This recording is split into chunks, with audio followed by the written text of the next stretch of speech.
Warning: this video contains shocking revelations about disturbing topics like cannibalism, witchcraft, Satanism, and most shockingly of all, Jesus Christ. Yeah, we talk about God on this channel, kids, so you better hightail it out of here before you accidentally save your damn soul. Viewer discretion is advised.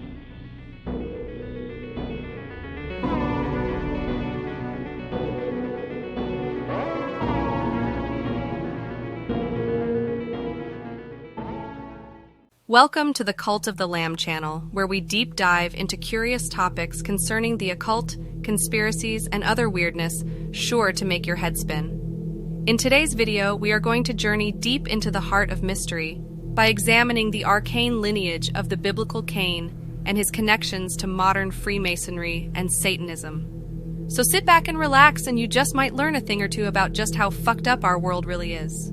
The ancient tale of Cain and Abel has intrigued generations with its themes of jealousy, fratricide, and the consequences of sin. According to biblical lore, Cain's bloodline endured, leading to the emergence of the Canaanites, an enigmatic group with ties to the devil nation of ancient Babylon.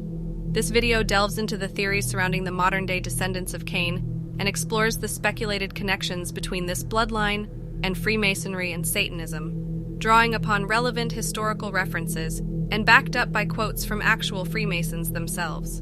The book of Genesis recounts the story of Cain, Adam and Eve's firstborn son, who committed the heinous act of murdering his brother Abel.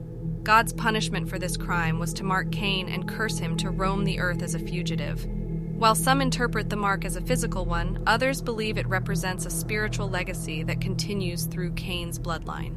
Some conspiracy factualists even believe that through secret, ancient science and arcane sorcery, that Cain, by consuming the blood of young children, is alive to this very day.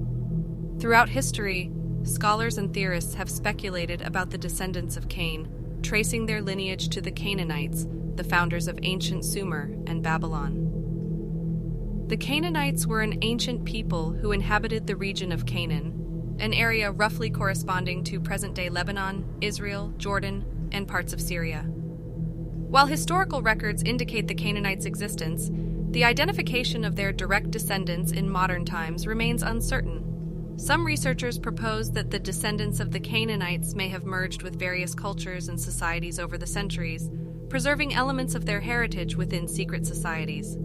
The theory suggests that these modern-day Canaanites may have adopted new identities, while still retaining ancient beliefs and practices passed down through generations. Several researchers believe that Cain was the founder of the Caesarian emperors of Rome and even the Asian nation of Mongolia, and that both Julius Caesar and Genghis Khan were his direct descendants. Some have connected Cain to the mysterious nation of Tartaria, located in modern-day Russia, and a global crime syndicate known as the Khazarian Mafia. Speculations linking the Canaanites to Freemasonry, the modern name for the Khazarian crime syndicate started by Cain, have arisen from various historical references.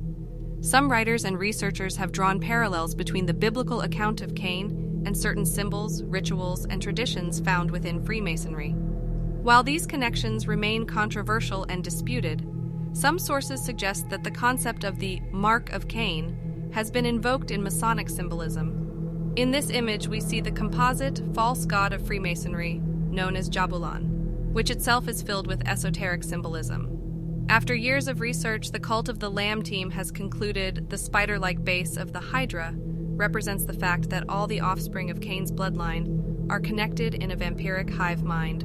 The black cat represents witchcraft, the frog the unclean spirits of the disembodied Nephilim destroyed during the flood, and the sad-looking old man wearing the crown is a representation of Cain himself. I'd be sad too if I walked the path of deceit and destruction that Cain has tread over these many millennia. Thankfully for him and his gang of underlings, Christ forgives even the most reprehensible of sinners, if they accept him as the one true Son of the Creator. However, I highly doubt any of these blood-drunk, sociopathic cannibal witches are aware of the fact that Babylon hasn't won a damn thing, and God is simply toying with them before judgment. If they had ever been a real threat to God, they'd have never been allowed to exist in the first place. You cannot kill what was never born, guys and gals. Why risk eternal damnation when it is a simple matter of admitting that one screwed up and making an attempt to make things right?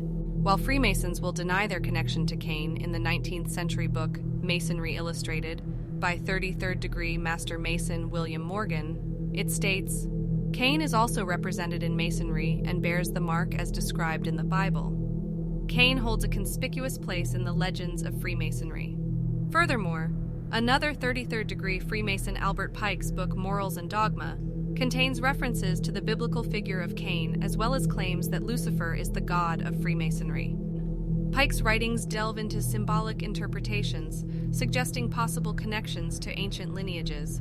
Pike also claimed that any who are not part of the Masonic fraternity are nothing more than cattle, and claimed we are nothing but steaks on the table.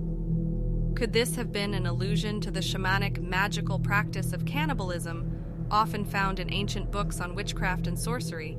In conclusion, the tale of Cain and Abel continues to captivate the human imagination, with discussions about the descendants of Cain, the Canaanites, and their potential connections to Freemasonry, offering a fascinating exploration of ancient myths and modern interpretations. While some researchers propose that the bloodline of Cain might have merged with secret societies, any claims associating the Canaanites with Freemasonry must be approached with caution. The subject remains steeped in mystery, requiring a balanced approach that appreciates both historical accounts and the symbolic significance attributed to ancient tales within the realm of speculative theories. With that said, I wanted to issue a dire warning to those who are not among the Masonic cultists that happen to see this video. While we, at the Cult of the Lamb channel, are still breathing, we have had hundreds of death threats since we began speaking out against the Masonic takeover of the world. Stockpile food, water, and medicine. Get a gun, preferably a shotgun. Stockpile ammunition. And get ready to protect yourself and those you love from being marched to the FEMA death camps. This is real people. Get ready for the end of the world. If you liked this video or have any questions for our staff, let us know in the comments section, and don't forget to like, share, and subscribe to our channel while it's still online. Thanks for watching, and God bless all you kooky kids.